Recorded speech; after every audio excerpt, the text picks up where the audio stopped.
Welcome back to the War Stories Project.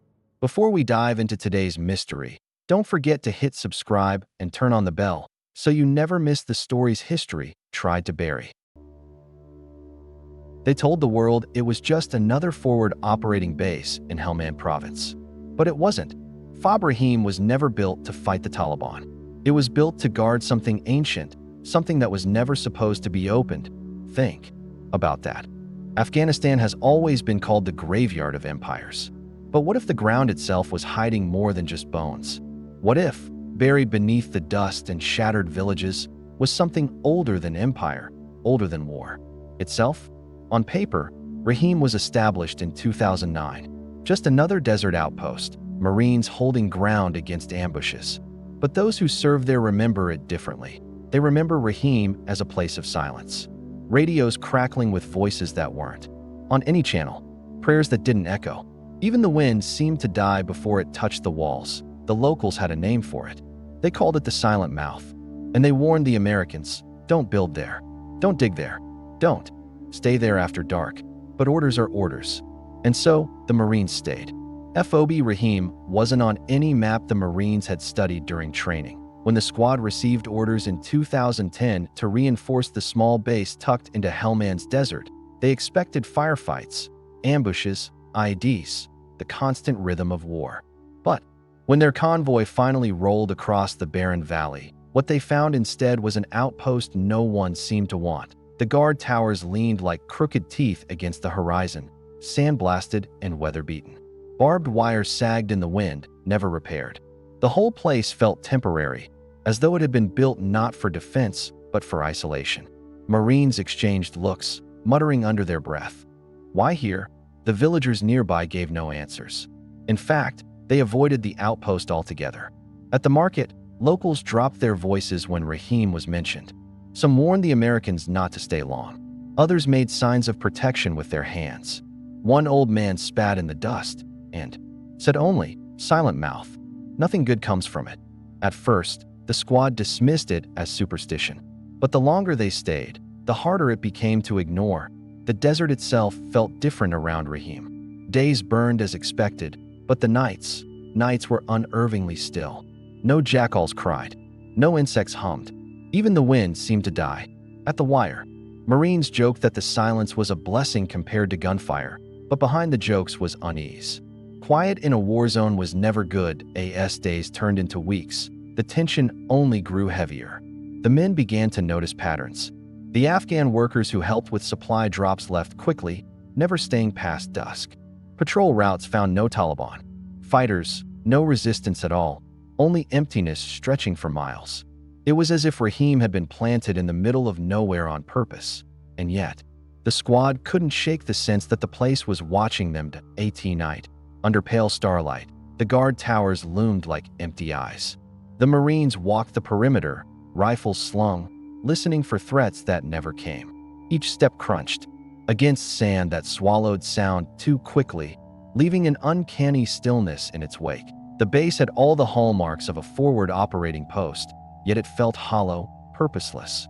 If it wasn't built to fight the Taliban, then why was it here at all? One corporal, staring out at the desert, voiced the thought everyone had been avoiding. Feels like this base ain't here to keep people out. Feels like it's here to keep something in. The others laughed nervously, but no one forgot the words. And then came the first discovery. The buried slab beneath the outpost at IT started with a simple construction order. Engineers were told to dig near the center of the compound, expanding. A motor pool. Shovels struck stone where there should have been sand at IT first. They thought it was just rubble, old foundations from a forgotten village. But as they uncovered more, the truth became harder to ignore. Beneath layers of dust and packed desert, a massive stone slab emerged that IT wasn't natural. It was carved. The surface bore deep etchings, patterns like screaming faces, mouths open, in silent agony, etched so finely the Marines swore they shifted in the torchlight. Some said the lines weren't carved at all but burned into the rock. The slab stretched far wider than expected. By the second day of excavation, it became clear. This wasn't a boulder, it was a sealed entrance. A doorway, flat and immovable, set into the earth itself. At night, the stones seemed to breathe. Not literally, not with lungs, but with presence. Flashlights played across its surface only to be swallowed, the beam dulled against rock that should have reflected brightly. One Marine swore he felt a vibration when his hand brushed the carving. Another claimed he heard muffled whispers under the stone, like a voice caught between worlds. The squad argued whether it was imagination, exhaustion, or something more. The villagers had no doubts. Word spread quickly that the Americans had unearthed the silent mouth. Locals stopped approaching the outpost at all. Children who once chased convoys for candy now fled at the sight of Humvees. Even the interpreter grew uneasy, telling the squad in clipped tones that the place was older than their maps, older than Islam, older than any people in Helmand. Prayers do not echo there, he warned. Even God does not answer. The Marines tried to laugh it off, but the slab weighed on them. The desert's silence thickened around it, pressing against the walls of Rahim like a held breath. Then came the first sign that something wasn't right. One morning, just after dawn, a perimeter guard spotted footprints in the dust near the slab. Not boot prints, bare feet.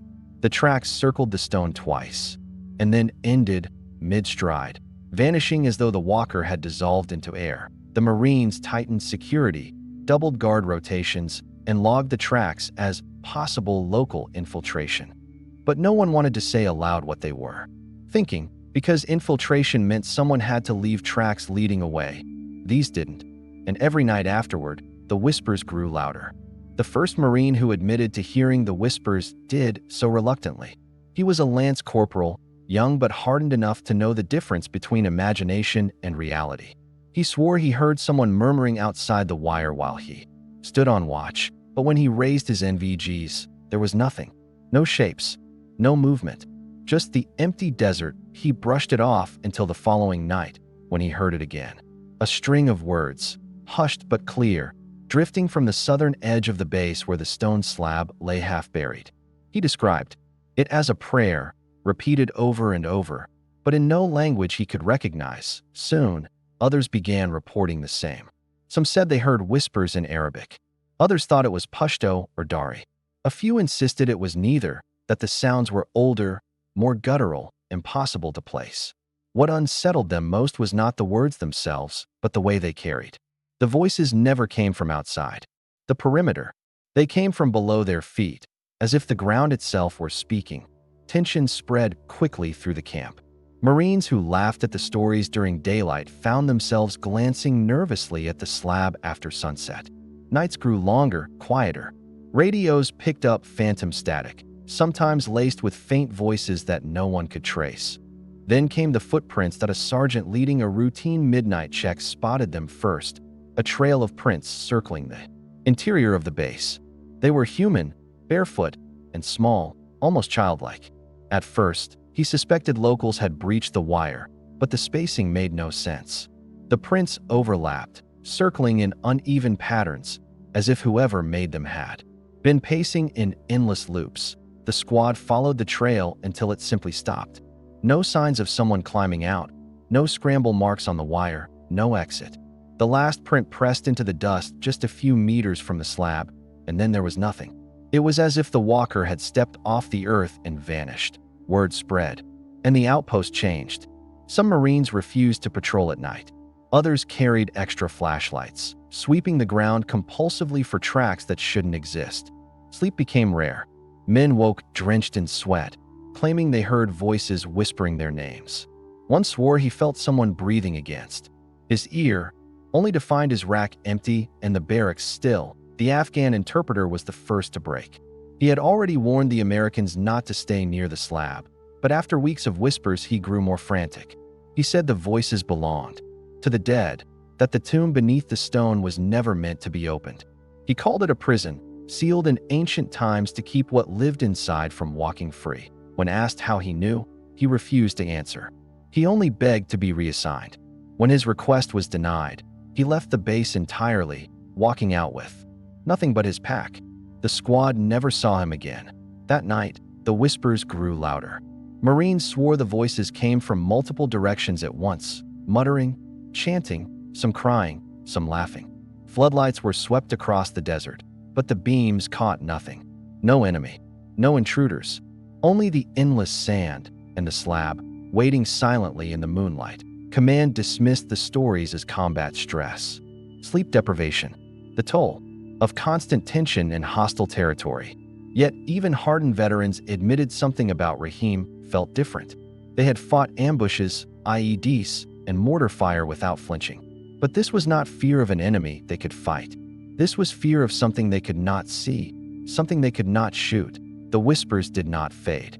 They multiplied. Marines began hearing them inside the barracks, inside the command post, even inside their helmets.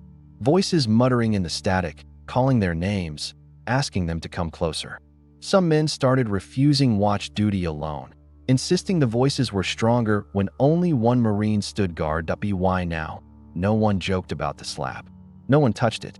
The men gave it a wide berth, circling around it whenever possible, as though even standing too close risked inviting something they could not control. The question loomed larger every night. Were these hallucinations born of war stress, heat, and exhaustion? Or was the ground beneath FOB Rahim alive with something far older, something waiting patiently to be heard? The Marines didn't have an answer, but the whispers were growing stronger. And soon, they would claim their first victim. The whispers had already worn the squad thin. Sleep was scarce, nerves frayed, and every night the stone slab seemed to press heavier against the camp. But nothing compared to what happened on the night the fire team vanished. It was meant to be a simple patrol for Marines tasked with sweeping the southern edge of the wire, checking for breaches, watching for Taliban movement. The air was still, moonlight cutting sharp across the desert, their boots crunching softly on the sand. They kept their comms open, reporting in at regular intervals. For the first 20 minutes, everything sounded normal. Then the radio transmissions changed. The first oddity was static, a long burst of white noise that drowned out the corporal's voice mid-sentence. When the signal cleared, he was still talking, but the words didn't make sense. He wasn't speaking English anymore. Not Pashto, not Dari, not Arabic. It was a guttural rhythm, broken syllables, almost like chanting. The fire team's squad leader cut in, demanding he repeat himself, but the corporal never responded. The channel went silent. Minutes later, the rest of the fire team vanished from comms as well. At first, the squad assumed equipment failure. Radios broke often in Helmand, the dust choking signals. But when none of the four returned to base, fear set in. A quick reaction force was assembled and pushed out beyond the wire. What they found didn't make sense. Just past the southern perimeter, the team's gear lay scattered in eerie order. Helmets placed neatly on the ground. Rifles propped against each other like a makeshift teepee. Night vision goggles folded and set beside them. There were no signs of struggle, no drag marks, no blood. It was as if the Marines had simply removed their gear and walked away. But walked where? That answer lay in the sand. A trail of footprints began just beyond the discarded equipment. At first, they were boot prints. Heavy, familiar, pressed deep into the dust. Then, halfway across the clearing, they changed. The deep heel marks thinned, toes spread wider, the edges softening into something bare. By the time the prints reached the edge of the slab, they were no longer boot prints at all. They were human, naked, unprotected feet, pacing step by step until they pressed right against the stone's surface. And then they stopped. There were no more tracks beyond that point. Nothing to suggest the men had walked away. The trail ended against the slab itself, as if the Marines had stepped forward and been swallowed whole. The search team swept the perimeter again and again, their flashlights cutting across the barren ground. No sign of Taliban fighters. No sign of local villagers. No tracks leading away. Just that neat pile of helmets and rifles, and the silent slab looming in the dust. Command issued strict orders to recover the gear and keep quiet. Officially, the fire team was listed as missing in action, presumed taken by insurgents. But those who were there knew the Taliban had nothing to do with it. If the enemy had ambushed them, there would have been blood, brass, tracks leading into the hills. Instead, there was only the impossible. Marines who had shed their armor willingly and walked barefoot into a slab of stone. Whispers spread fast through the outpost. Some said the men had been lured by the voices that haunted the camp at night. Others claimed the slab itself had opened, a door yawning wide into the earth. A private swore he saw faint light seeping from the cracks in the stone while the search party swept the area, but no one else could confirm it. The most disturbing account came from one of the search team members. He later admitted he heard footsteps while they gathered the abandoned gear. Not ahead of him, not behind him, but beneath him, deep under the ground. Slow, deliberate, pacing in rhythm with his own. He said it felt like someone was walking directly under his boots, mirroring every step. The interpreter's warnings now felt less like superstition and more like prophecy. He had told them the slab was a prison, that the voices belonged to the dead, that to disturb the silent mouth was to invite what had been buried long before men built cities. And now, for Marines were gone without a trace, rumors began to choke. Morale. If men could vanish without a fight, what chance did the rest of them have? Some believed the missing Marines were still alive, trapped somewhere below, their voices joining the chorus of whispers at night. Others whispered darker theories, that the men were no longer themselves, that whatever lived beneath the stone had claimed their bodies, their minds, their souls. That command's response was swift and cold. No more talk of footprints. No more speculation about whispers. The official line was Taliban capture, and anyone spreading stories was warned of disciplinary action. But discipline could not silence fear. Every Marine who stood watch after that night swore they saw movement in the corner of their vision. Shadows pacing near the slab, shapes that disappeared the moment a light passed over them. Some said they saw familiar faces in the dark, the missing fire team, staring at them with eyes that no longer belonged to men. The outpost had crossed a line. The slab was no longer just a curiosity, no longer just a weight pressing down on the camp. It had taken something, and everyone knew it would not be the last time. The question lingered in every whispered conversation, in every sleepless stare into the desert night. Had the missing Marines entered something beneath the slab? Or had something beneath the slab reached out and taken them? The disappearance of the fire team pushed FOB Rahim past its breaking point. Fear no longer whispered in corners. It shouted in every sleepless eye, in every twitch of a rifle barrel. Marines were trained to fight an enemy they could see, but this was different. This was something they couldn't target, couldn't track, and couldn't explain. Command had a choice: abandon the outpost, or confront what lay beneath it. Abandonment would look like weakness. And so, orders came down: breach the slab, find out what was hidden below, secure it, and erase the rumors that were spreading faster than gunfire. The engineers were reluctant from the start. Their tools clanged uselessly against the stone, which was harder than concrete, smoother than any natural rock. It took hours of grinding and cutting before cracks began to form. Marines stood in a wide circle around the site, weapons raised, floodlights blazing against the night. Dust swirled in the air like smoke from a fire. And then, the moment the slab gave way, the outpost changed forever. A seam split down the center with a groan that seemed to shake the desert itself. As the engineers pried the stone open, a blast of air erupted from the gap, stale, suffocating, like a breath exhaled after centuries of silence. The temperature dropped.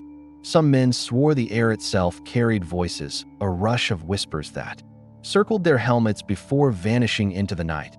The opening widened. Dust and sand poured outward, coating everything in a fine layer of grit. When the clouds settled, they saw it dot a staircase. Black stone steps descending into the earth at an impossible angle. The floodlights could only reach so far before the darkness swallowed the beam hole. The steps disappeared into shadow, endless, waiting. The Marines stared in silence, weapons clutched tighter, pulses racing. Some claimed they heard chanting rising from below, faint and rhythmic, the same guttural tones that had bled through the radios before the fire team vanished. One private whispered that he thought he heard his own name echoing faintly from the stairwell. He wasn't the only one. The interpreter, who had abandoned the camp days before, returned that night when word of the breach spread to the village. He begged the Americans to stop, to seal the slab immediately before it was too late. He said the silent mouth was never meant to be opened, that what lay beneath it had been buried before men built walls, before they wrote language, before they prayed to gods. He swore the whispers were not voices, but warnings, echoes of those who had tried to keep the tomb closed, but command would not listen. They had orders. The tomb had been opened, and now it had to be explored. The interpreter's pleas were drowned out by the grind of machinery clearing the opening wider, by the barked orders of officers insisting the Marines prepare to descend. Even among the soldiers, though, doubts spread like wildfire. The men had already lost 4 brothers to the slab. Now they were being told to march straight into the darkness that had claimed them. Some argued it was madness, that the mission was no longer about fighting a war, but about feeding it. Others stood silent, staring into the stairwell, unable to look away. That a strange smell drifted upward from the depths, damp, metallic, like rusted blood mixed with earth. The air grew thicker the longer the slab stayed open. Radios picked up bursts of static even within the camp, voices bleeding through on channels that weren't active. The outpost felt alive, pulsing, as if the ground itself was waking up. The engineers marked the slab as compromised. The stone could not be sealed again with the equipment on hand. It would remain open unless heavy machinery was brought in from outside, and by then, whatever was below might already be above. That night, no one slept. Men swore they heard movement in the stairwell, the sound of bare feet slapping against stone steps. Some said they saw shadows moving at the edge of the opening, figures shifting against the glow of floodlights, shapes too tall and too thin to be men. The interpreter refused to step within 50 feet of the breach. He repeated his warning again and again: reseal it, bury it, leave this place before it takes more. His words fell on deaf ears. Orders had already been given. At dawn, a squad would descend the staircase. The Marines stood at the edge of something they were never meant to find, staring into a blackness that had waited centuries to be disturbed. None of them knew what lay below: a tomb, a prison, or something far worse. But one thought haunted every man that night as he cleaned his weapon and tried to steady his nerves. What if Rahim was never a forward operating base at all? What if it was only ever a lid, and they had just lifted it? The squad never descended the staircase. They were ready, rifles loaded, NVGs mounted, ropes and glow sticks prepared for the unknown. Every man carried the weight of what he had seen: the missing fire team, the whispers, the slab that breathed. They expected their orders to come any minute, to march down into the black where no light reached. But then, everything changed as a courier arrived before dawn, carrying sealed orders direct from higher command. The mission was scrubbed. No explanations. No arguments. The breach was to be left untouched. No one would descend. Instead, every Marine was to pack his gear immediately. FOB Rahim was being abandoned. The announcement hit harder than enemy fire. Marines who had stood ready for combat were suddenly told to pull back, to leave the outpost behind as though it had never existed. Confusion turned to frustration, then to unease. Why abandon a base the Corps had poured blood and sweat into? Why walk away from a region still contested by Taliban forces? The only answer came in the form of silence. The new orders were final, stamped and sealed. Rahim was to be erased from the map. Within hours, the squad dismantled what they could. Radios and intel were burned. Sensitive equipment loaded onto convoys. The slab, the staircase, the darkness yawning beneath the earth, left behind. Marines packed their rucks in silence, some glancing over their shoulders at the breach that still gaped wide, dust swirling like breath rising from its lungs. The interpreter refused to step inside the perimeter during the withdrawal. He stood at the edge of the desert, watching them leave. Before the last convoy rolled out, he told one Marine in a flat, broken voice, "You opened it. If it does not close itself, then nothing will." By nightfall, Rahim was empty, and then it was as if it had never been there at all. The base was erased from official reports. Mission logs were altered, maps redrawn. To anyone who asked, FOB Rahim had never existed. The Marines who had manned its walls were reassigned to other units, scattered across Helmand and beyond. They carried no patches, no paperwork, nothing to show they had ever been stationed there. When they asked questions, they were met with silence or veiled threats. Years passed. Wars shifted. New battles replaced old ones. Rahim became nothing more than a ghost, a shadow whispered among soldiers who trusted each other enough to speak of it. One of those Marines, now older and long removed from the desert, still remembers the night they left. His voice cracks when he recalls the gear scattered neatly in the dust, the barefoot prints that ended at the stone, The cold air that rushed from the breach, he sums it up in a single line. We weren't there to fight the Taliban. We were there to keep the door shut. The outpost itself lies buried now. Sandstorms rolled over its walls, swallowing the crude barriers, covering the cracked watchtowers. No satellite images mark its location. No records mention its construction. On paper, Rahim never drew breath, but the slab remains. Somewhere under Helmand's shifting sands, the staircase still waits.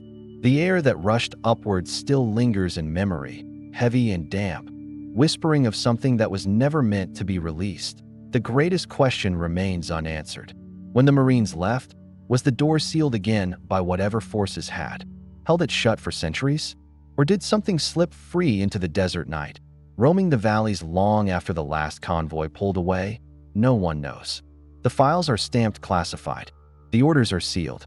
And the men who were there do not speak unless they trust you completely. But sometimes, in certain circles, the story surfaces. A tale of a base that never existed. Of whispers that came from the ground. Of a staircase that no one climbed. But everyone remembers. The silent mouth waits in silence still, beneath the dust of Helmand. And silence is not always empty.